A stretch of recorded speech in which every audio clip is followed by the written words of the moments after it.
I'm 36, female. My sister-in-law, Debbie, 42, has a 16-year-old daughter, Robin. Debbie and I have never been friends, but we have always been civil to each other. Robin and I, however, have always gotten along incredibly well, and she frequently refers to me as her favorite person in the family. We have a lot of things in common, and I think that's one of the reasons why we get along so well. Plus, I also work with kids around her age since I'm a high school counselor, so I know about their likes and dislikes and how to get along with them. So I guess that helps as well. My husband and I got married 4 years ago, but we have been together for almost 6 years. Initially, Robin and I were not that close because she was very shy, but around 2 years back, we started talking about some TV show that both of us were watching and were really into, and then that's when we started getting along. After a couple of months, she started opening up to me and told me that she had been having a lot of problems with Debbie.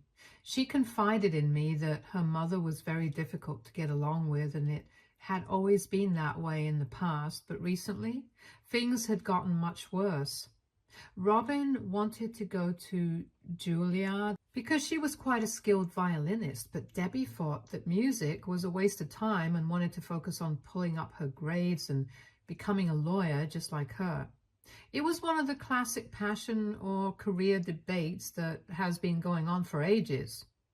But I really thought that they would be more open-minded than that, since we're living in the 21st century and I don't want to exaggerate. But Robin really is extremely talented, and it would be a waste of her talents to not pursue a career as a violinist in a professional capacity. I had tried my best to console Robin and be there for her whenever she was too frustrated with the situation at home, because her father really didn't want to weigh in any of this, and her mother was too dominating for anybody else to stand up against her either. She was basically fighting with her mom on her own and trying to get her to understand where she was coming from. But it was getting very difficult for her. I tried to sympathize with her as much as I could, but that was really the most that I could do. I had even suggested that maybe I could talk to Debbie, but Robin herself told me not to do that because that would only make the situation worse, since Debbie did not appreciate other people meddling in their personal affairs. So all I could do was just be there for her and tell her that things are going to be all right, even though I felt really bad for her, and I wish I could do something. This had been going on for the past couple of months, and recently things got very ugly, and because of that, I'm in a tough spot at the moment. So for the past 3 months, my husband has been working on a project which requires him to stay in Ohio for most of the month. He only comes home on alternate weekends, but thankfully, he'll be done with this by the end of this month. The point is, I've mostly had the house to myself and have been living on my own. Robin knew that and had been visiting me pretty often to spend some time with me because apparently that brought her peace. She talked to me like a friend, and I would try to give her advice just like I would to any other student. In the past few weeks, she had apparently been having a lot of fights with her mother, and things were getting really heated in their household. Apparently, Debbie had started interrupting her while she was practicing and telling her to get out of the house if she wanted to play the violin so badly, because she was not going to entertain this BS in her household. Then they would argue, and Debbie would insult her and tell her that she was just going to be an unemployed burden on the family in the future if she continued to disobey her mother. And I could understand how it was so frustrating. So I was aware that things were only getting worse with time, and I have been feeling quite worried for her. And then, last night, Robin showed up at my house at around half an hour past midnight.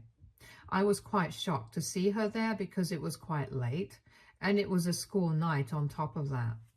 To add to my surprise, she also had a bunch of bags with her, and she was crying like a baby, and as soon as I opened the door to her, she literally broke down on the doorstep. I had to actually lift her and bring her inside because it was freezing outside. And I also brought her bags inside since she wasn't even in a state to stand up on her own. It was very evident that she had been crying for a really long time because her eyes were all red and puffy.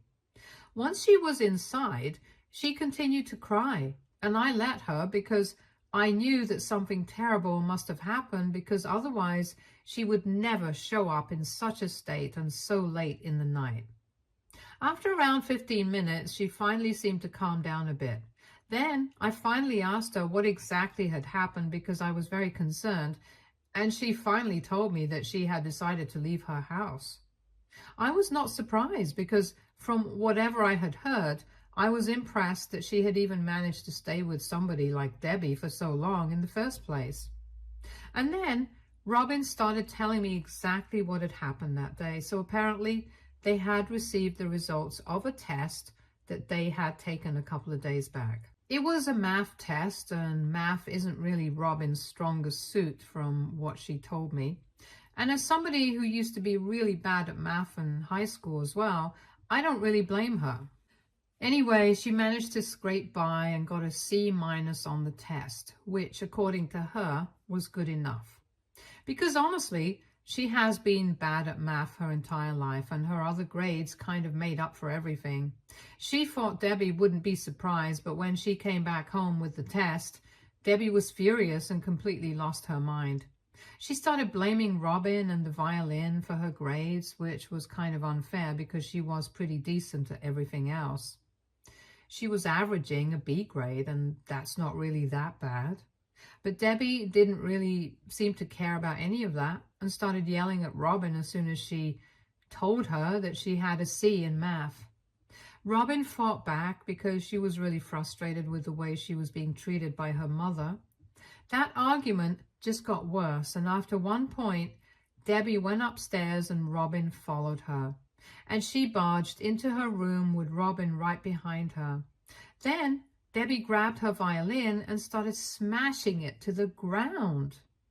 Robin tried to stop her and grabbed her arm, but Debbie, for some reason, decided to push her back and continued breaking the violin to bits while Robin cried.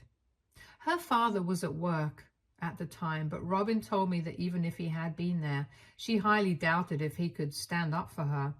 Anyway, after the damage was done, Debbie literally just walked away without another word, and Robin just sat there in her room crying until her father came back home. Even after her dad came back, it took him almost half an hour to finally come and check up on her. And then, when he finally came to talk to her, all he said was that he would buy her a new one. But she had to promise that she would get better grades, and only then would he be able to buy something, because otherwise Debbie would never approve of it. She had already been miserable, and when her dad said that, she finally lost it. Apparently, Robin had a bag packed anyway after her last fight with her mother, and after this incident, she decided that she could no longer live with them anymore. So after they had fallen asleep, she snuck out of the house, got a cab, and came straight to my place because she felt like I was the only person she could trust. On one hand, I was happy that she had chosen me to be her safe space. But on the other hand, I was quite worried about what was going to happen in the future. However, I did not want Robin to worry about any of this that night while she was already so miserable. So I told her to go to sleep and not think about any of this for a while. After she fell asleep, I finally called my husband and told him all about this. I had been keeping him updated on the situation with Debbie and Robin, and he had known how difficult it had been for the kids so far. He also said that he was not surprised that Debbie was acting so psychotic because right from childhood, she had always been a bit of a control freak. But this was just taken to another level, and it was not acceptable in the slightest. He told me that I should let Robin stay with me and not worry about what other people might have to say about this. Once I had spoken to him, I felt more sure about my decision, and that was it. But then this morning, Debbie and her husband showed up at my house really early and demanded that I tell Robin to go home with them. They said that they had spoken to all of their relatives after they had woken up and discovered that Robin was not in her room, and they were aware of the fact that she spent quite a lot of time at my place after school. So they knew that I was helping her hide out here, but now they wanted me to let her go home. Debbie was furious, and I could see it, but I decided to stand my ground, and I told him that Robin was not willing to see them at the moment, and that the way she had behaved with her was downright psychotic, so I did not think it was a good idea for her to be around such a sensitive kid at a time when she was already feeling so miserable. When I said that, Debbie started yelling at me and got all up in my face, saying that I was nobody to judge her because I was not Robin's mother, so I should stop trying to act that way. I tried to be as respectful as possible and kept my anger under control.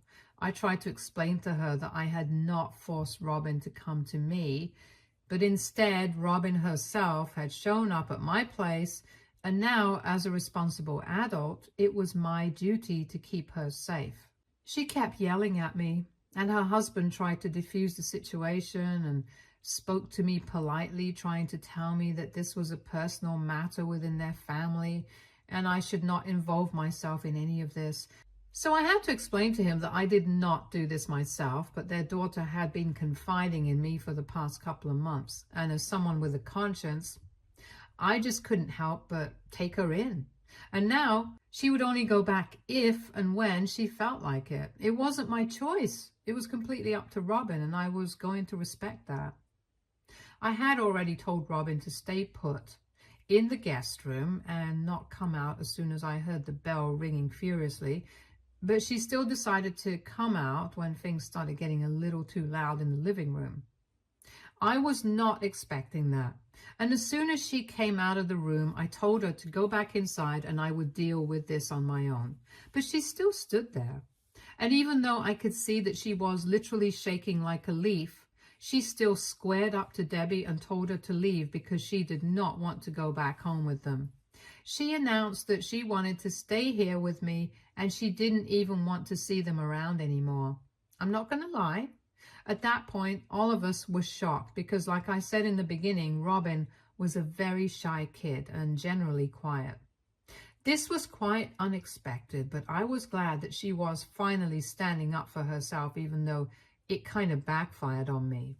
Because when Robin made that announcement, Debbie turned to me and started accusing me of manipulating and brainwashing her, because apparently she thought that I was trying to steal her daughter away from her since I could not have kids of my own. I've got to say, it was a crazy and wild theory to say out loud, since I think pretty much everybody knows that it was my choice to get married late and not have children of my own. Everybody has asked me about it, and I've always made things very clear. I'm not saying that I don't enjoy having Robin here, but I would just not like having to raise a baby of my own. It was as simple as that. And whatever she said, it was just not true. Anyway, after yelling at me for a bit, she decided to leave after she realized that no amount of yelling was going to get her daughter back to her. And then I received a phone call from my mother-in-law a few hours after Debbie left, and she started screaming at me almost immediately. It was quite unprecedented because I had a good relationship with my in-laws. I did not expect them to be so unfeeling. Anyway, I could hear that all three of them were on the phone, including Debbie. My mother-in-law and Debbie screamed at me about how heartless and selfish I was being. They said that my only duty would have been to send Robin back home as soon as she had shown up at my door, and then I should have let her parents deal with this situation. But instead, I was too busy trying to be the savior. And then my father-in-law told me that they were going to give me a couple of days to think things over and send Robin back home. But if I didn't do that, they would have no other choice but to sue me. Now, I know that they don't have a legal leg to stand on, and they can't exactly do that. But I just wanted to make sure that I'm doing the right thing. So AITA for not sending my sister-in-law's daughter home after she came to me crying in the middle of the night? Update 1. So after my father-in-law said that they were going to sue me, I was kind of scared, and I posted here to ask if I was doing the right thing or not. And the response was pretty overwhelming, so we're sticking together. I also spoke to my husband, and he said that he's going to speak to his family and tell them to back off, because right now it's Robin's decision where she wants to stay.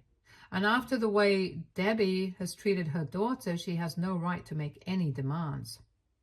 I haven't told Robin about the phone call because I don't want her to freak out and panic. She's already pretty anxious about everything, and I don't want to make the situation worse for her. Anyway, my husband said that he was going to speak to his parents after work today and tell them that I'm not going to be sending Robin back home. He also said that he's coming back home this weekend, so if there's any trouble with his family, he's going to deal with it in person. He gets off work in a couple of minutes, so I'm just going to wait and see what happens. Also, just in case they actually did approach a lawyer, I have told my lawyer as well about this entire situation, so that in case they actually file a lawsuit against me for anything, I can defend myself and I'm not caught off guard. I was very stressed out in the morning, if I'm being honest, but after reading the comments on my original post, I am a little calmer now because I know that I'm doing the right thing. I will keep you guys updated on the situation with Robin, since a lot of people seem to really care about what's going on with her. It's kind of touching, even though we don't really know each other, but then people seem to care so much. Update 2. So it's almost midnight right now. Robin is asleep, and a couple of minutes ago I got off a phone call with my husband. He told me that he had spoken to his parents and told them that they could not file any sort of lawsuit against me, and if they did, he would make sure that we went no contact with them. He explained to them that Debbie had been mistreating Robin, and I knew about it, which is why I had taken her in. If I had ever thought that Robin was in the wrong here, I would have sent her back home and made her clear the air with her mother, but that's not the case here. But they just refused to see things from my point of view and kept saying that this was between Debbie and Robin, and I should have just sent her back home instead of encouraging this nonsense. They think that this is Debbie's personal family affair, and I have no right to meddle in this, which is so ridiculous. Because once again, I have to remind you guys that the only reason I got dragged into any of this was because Robin came to me since she thought that she could trust me more than anybody else in the family. I think that speaks a lot about their family. My in-laws were pretty bent on whatever they believed, and even told my husband that if he was on my side on this, then they had nothing to talk about anymore, since he had made his priorities very clear. They even tried to make him feel guilty for taking my side and said that they had never expected something like this out of him because he had always been a good son to them. But now it seemed like he was trying to be diplomatic and defend something that was very wrong just to keep me out of trouble. So while my husband had tried to be nice and polite to them and discuss things in a civil manner, after they said that, he got into a fight with them. Honestly, I really don't understand why my in-laws are acting like this, because I think I had mentioned earlier that they have always had a very good relationship with me. So this is very unexpected, and I think they should realize that Debbie is not the kind of wonderful woman that they think of her to be. I feel like they have been brainwashed against me. But even then, there's no excuse to act like this and make me the villain in a situation where I'm clearly trying to help their granddaughter. Anyway, all things said and done, my husband ended up fighting with his parents over, and after that, he told them that they were free to do whatever they wanted, but he knew that we were doing the right thing, and so he was not scared of anything. So now, if they want to come after me legally, they're free to do that. Update 3. So it was a pretty hectic day today. Yesterday, Robin had decided to skip school, and I had taken a day off from work because we were still trying to process everything that was going on. But today I had to go to work and she had to go to school. She goes to a different school than the one that I work at, but thankfully it was on my way, so I dropped her off and then I went on my way. But then I received a phone call in the middle of the day from her school telling me to come and pick her up because apparently something really concerning had happened and they didn't want to discuss this on the phone. They just wanted me to come over as quickly as I could and then take her home. I guess you guys can imagine how scared I was when I received that phone call, and I immediately texted this to my husband, quickly explained the situation to my coworkers, and then left. When I got to her school, she was in the principal's office and was crying really hard again. As soon as she saw me, she hugged me and said that she was going to go back home and she was not going to be a burden on me anymore. I was very confused and I had no idea what to say to that. So I just told her that she was not a burden on me and that we could discuss it when we got home. I just needed to know what had happened. At that moment, I could see that she was hysterical and I wasn't going to get anything sensible out of her. So I sat her back down after comforting her for a while and then spoke with the principal. Apparently, she had a mental breakdown in the middle of class because she had received a bunch of texts from her parents. It led to a full-blown panic attack and she had to be taken to the nurse because of it. So it happened in the middle of her literature class, and they generally had a rule that students were not allowed to check their phone during class, but she had taken out her phone just because it had been buzzing so frequently. Her teacher had told her to turn it off, so that's why she had taken out her phone. But as soon as she opened it and seemed to read something on the screen, she started crying in the middle of class and literally fell to the floor because of how hard she was crying. That was extremely concerning. So her literature teacher had a couple of her friends take her to the nurse's office, and she kept crying all the way here and hasn't stopped since. They didn't even know how to deal with any of this, and they were about to call her parents, but she insisted they call me instead, and that's why I was here. They said that Robin's friends had said that the texts were from her parents, and since school staff were not allowed to check phones and other personal belongings, they had just called me up to directly deal with the issue to take her home, since this was too intense for them to deal with. So I went to Robin and I made her unlock her phone so I could read the text that had caused her to break down like this. And of course, they were from Debbie and her husband. The two of them had added her back to the group and said that they were going to file a lawsuit against me, which explained why Robin had said that she was going to go back home and not be a burden on me anymore. They also said that they were going to make sure that they brought her back home by hook or by crook, and were going to ensure that after this, she never touched a violin or any other musical instrument again. And the two of them had even had the audacity to threaten her by saying that if she spoke up about any of this to anybody, they were going to ruin her life. I was furious when I read those messages, and they were just a bunch of hateful messages where they were calling her names, telling her that she was ungrateful and selfish, and now everybody who was taking her side was going to have to pay the price for it. I could understand how that could cause her to have a mental breakdown because she was already in such a fragile state of mind. Ever since she had left home, this could cause anybody to break down. So I told her that everything was going to be fine and she was not a burden on me. She did not need to worry about any of this, and we were going to have it all sorted out. But she just kept crying, so I helped her get to the car and we drove back home. Once we got home, I told her to get some rest and made her something to eat so that she could calm down a little. Right now, it's evening and she has been sleeping for the past 3 hours, so I'm feeling a bit relieved now. I have spoken to my husband about this, and he has suggested that maybe we could get her legally emancipated from her parents and get a restraining order against them, because clearly Debbie and her husband would not stop at anything to harass her and make her live according to their terms. It was getting really nasty too, because it's not normal for kids her age to break down like this.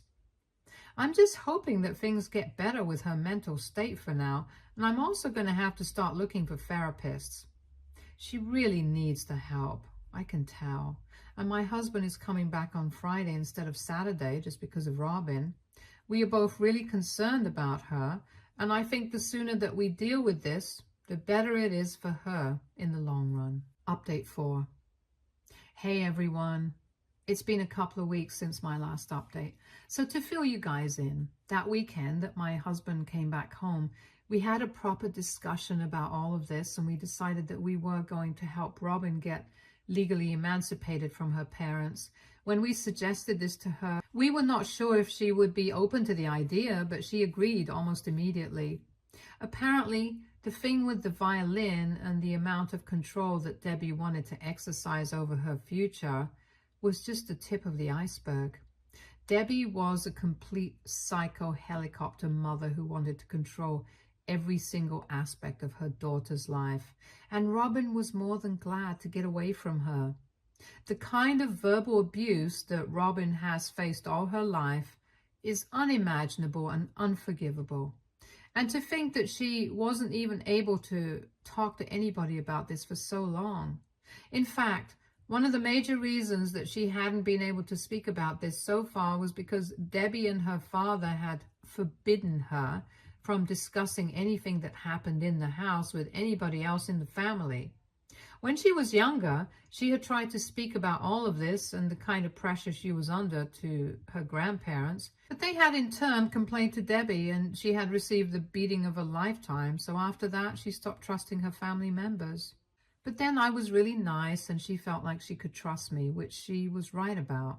Anyway, after we learned that there was much more to this, we didn't wait much, so we immediately spoke to a lawyer and got the proceedings started. It's still ongoing as of now, but we are positive that we will be able to get her legally emancipated. Things are going in our favor, and Debbie's psychotic behavior during our meetings is not helping either.